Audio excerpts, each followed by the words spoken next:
안녕하십니까. 오늘부터 동영상으로 강의를 하게 된 김갑수라고 합니다. 저는 서울대학교 불어불문학과에서 학사와 대학원을 마쳤고 그 이후로도 계속 외국어 쪽 일을 했습니다만 외국어 어학 전공은 아닙니다. 문학 전공이고 대학원도 문학으로 마쳤습니다. 다만 어렸을 때부터 외국어 공부를 많이 좋아해서 계속 하다 보니까 지금까지 한 20개 정도의 외국어를 공부했고 그 중에 영어, 프랑스어, 일본어, 중국어는 프리토킹이 가능합니다.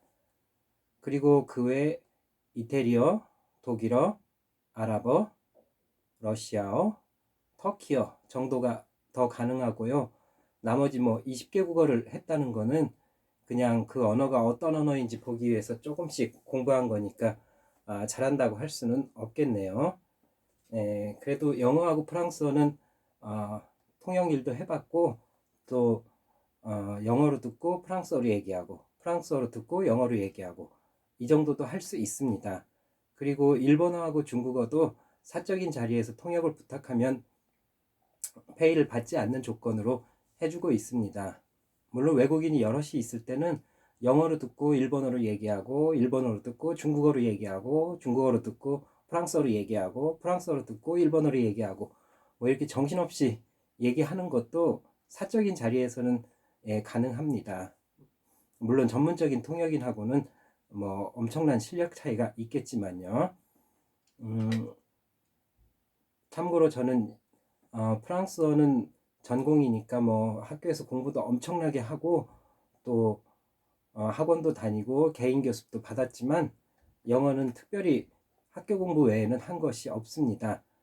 흔히 말하는 뭐 영어 학원이니 뭐 리스닝, 스피킹, 뭐 테이프라든가 뭐 그런 식으로 어떤 식으로든 따로 회화를 공부한 적이 없는데 뭐 어쨌든 프리토킹이 됩니다. 그리고 원어민들하고 얘기를 하거나 뭐 영어를 사용하는 외국인들하고 얘기할 때는 거의 막힘없이 술술 나오고 듣는 리스닝 측면에서도 거의 문제가 없습니다. 제가 여러 가지로 이렇게 동영상을 찍을 조건도 안 되고 컴퓨터나 스마트폰도 너무 서툴러서 이렇게 동영상을 찍을까 어쩔까 계속 생각을 많이 했는데 주변 분들이 일단 한번 시작해 보고서 또 다시 연구해 보자 이런 식으로 얘기들을 하셔서 이렇게 동영상을 찍게 됐습니다. 그래서 제가 컴퓨터가 서투니까 편집이나 뭐 자막을 넣는 정도의 작업은 전혀 생각할 수가 없고 그래서 오늘 이렇게 선수 필기로 여러분들에게 보여줘 가면서 학원 강의식으로 강의를 해드리겠습니다. 자, 그러면은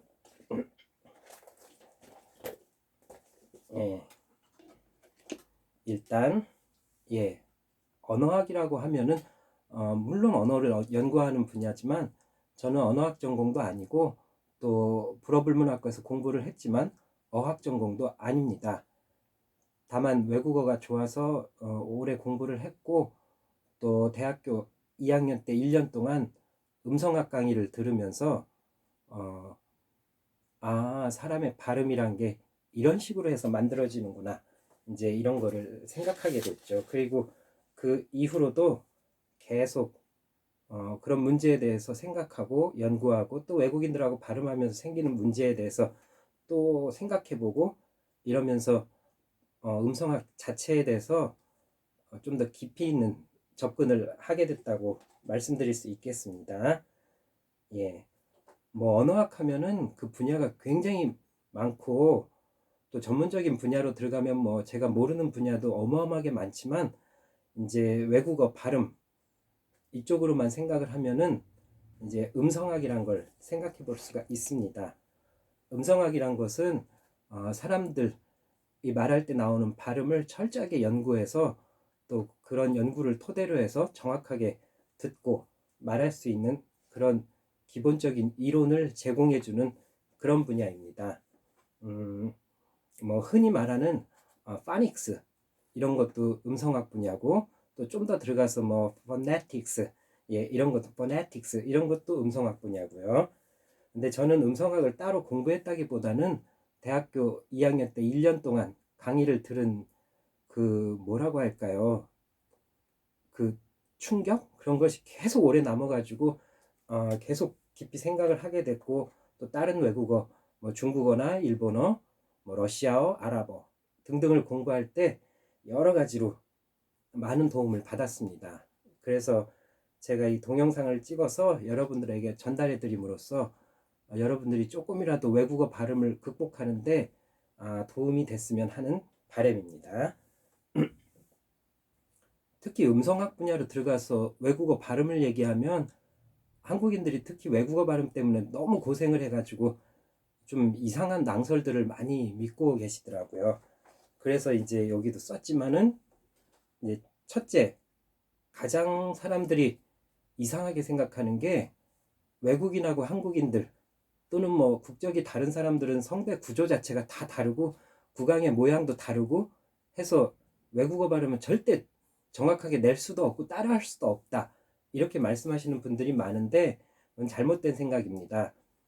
인간은 모두가 호모 사피엔스 사피엔스 한 종으로 그 성대 구조나 구강의 구조, 혀의 위치, 혀의 위치, 입술의 모양 등등 다 똑같습니다.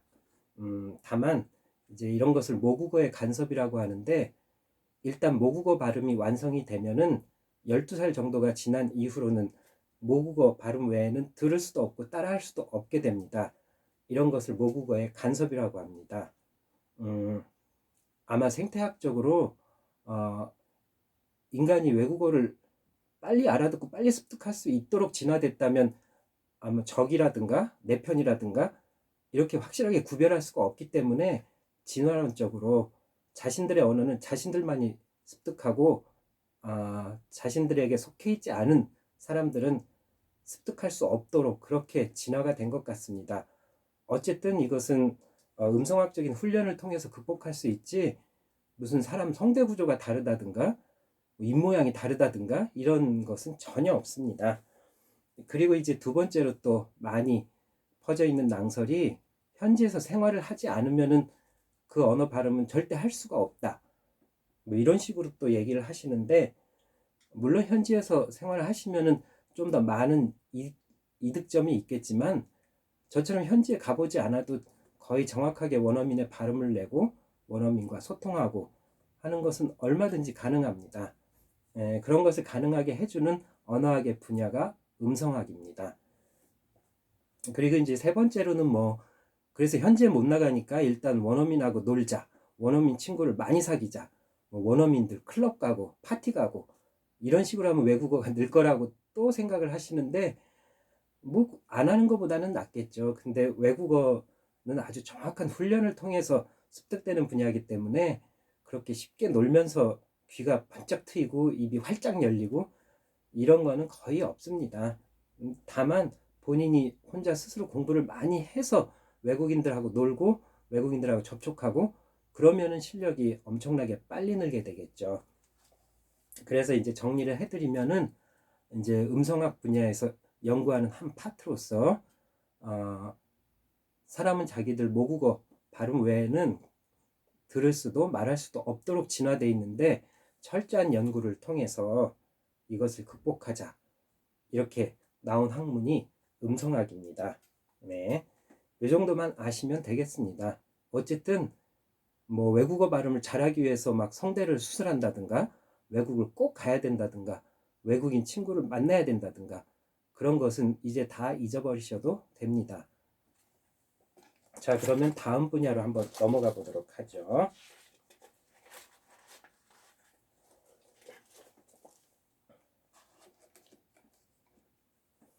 자, 이쪽에 보시면은 음성학 용어로 조음점이라고 하는 게 있거든요.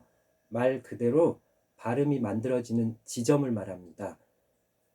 그래서 인간의 모든 발음은 그 발음이 만들어지는 지점이 있고, 그 조음점, 지점, 그걸 정확하게 연구해서 분석하고 훈련을 해서 입에 배면은 거의 원어민하고 똑같이 발음할 수가 있습니다.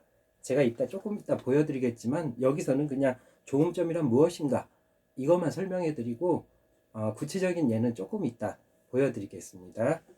그래서 일단 지금의 음성학 쪽에서는 인간들 발음의 좋음점은 거의 연구가 끝났습니다. 아주 오지에서 지금까지 없던 뭐 새로운 언어가 발견됐다 이러지 않는 한은 지금 지구상에 현존하는 모든 인간의 발음은 좋음점에 대한 연구가 끝났고, 그렇기 때문에 그 좋음점에 대한 분석과 훈련을 통해서 원어민과 똑같은 발음을 낼 수 있습니다.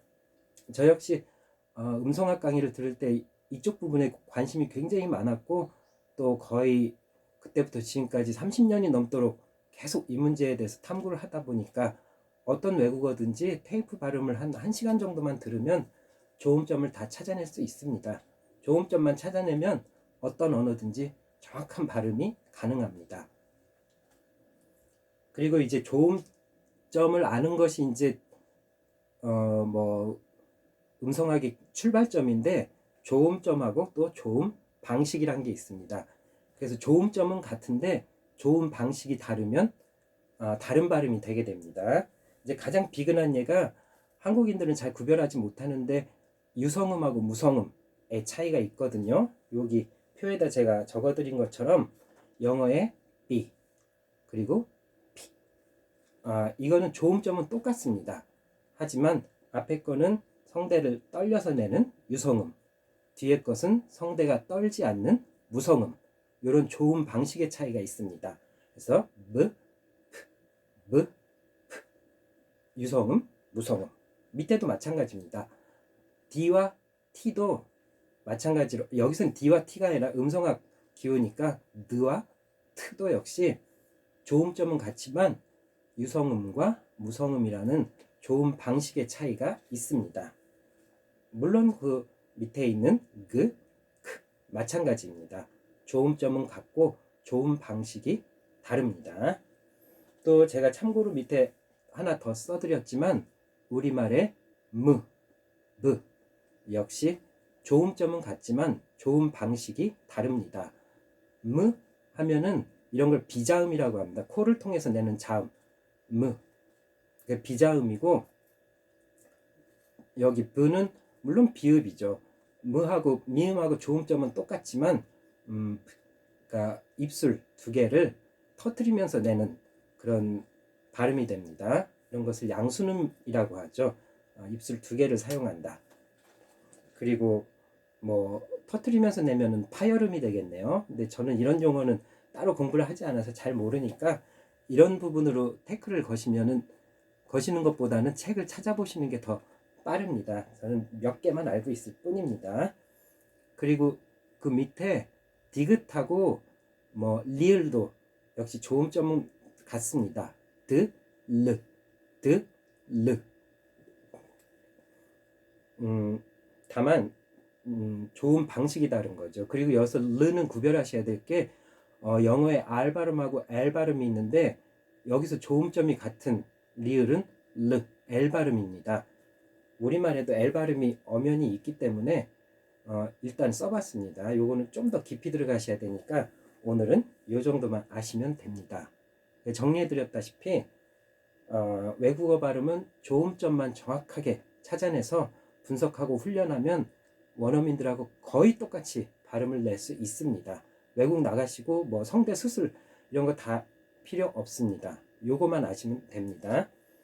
다만 이 두 가지를 다 터득했다 해도 원어민하고 똑같이 되지는 않습니다. 왜냐하면은 뭐 본인이 모국어에서 가지고 있는 발음 습관, 또 어기라고 해서 공기가 기도를 통과할 때 나오는 뭐 색이, 양 이런 거에 따라서 조금씩 달라질 수는 있습니다만, 그런 것은 의사소통에 전혀 지장을 주지 않고, 그 정도로 의사소통이 안 된다면 전라도 사람과 경상도 사람이 안 통한다 이 정도가 되는 건데, 그 정도가 아닙니다. 오히려 전라도 사투리와 경상도 사투리에서 같은 한국말인데도 좋음점이 다르게 나타나는 경우가 더 많습니다. 이런 좋음점 훈련을 통해서 어느 정도 완성이 되면 원어민들하고 거의 차이가 없습니다. 저도 뭐 지하철에서 일본인들 만나면 많이 대화를 하는데 일본인들이 항상 저에게 일본분 아니시냐고 꼭 묻거든요. 훈련이 되면은 원어민들하고 거의 똑같이 낼 수 있고, 또 또 중국어는 북경 표준어 발음으로 배웠는데 지방에서 사투리를 쓰는 중국인들보다는 제가 발음이 훨씬 더 정확해서 지방 사람들이 제 중국어 들으면 와 정말 듣기 좋다. 니더 중국어听得很好啊 이런 식으로 얘기하죠. 니더 파인听得很清楚. 발음 정말 좋으시네요.